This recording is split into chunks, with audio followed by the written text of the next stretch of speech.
আজি বনাইছিলোঁ এটা খুব ধুনীয়া পৰ্কৰ ৰেচিপি আৰু তাত মই একো এক্সট্ৰা অইল ব্যৱহাৰ কৰা নাই যোনবোৰ অইল পৰ্কত আছে চ' তাৰে সৈতে বনাইছিলোঁ ভাবিলোঁ আপোনালোকৰ লগত শ্বেয়াৰ কৰোঁ মইনো কি ধৰণে বনালোঁ গতিকে কৈ নাযাওঁ যিহেতু দেখাই গৈছোঁ চাই যাব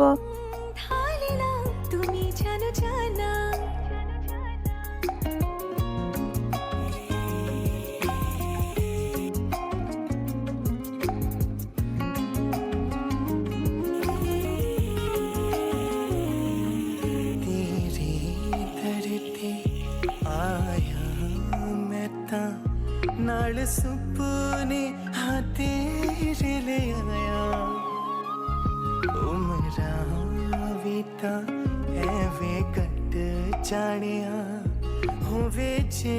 तू नाल मेरी जान इन लम्हियां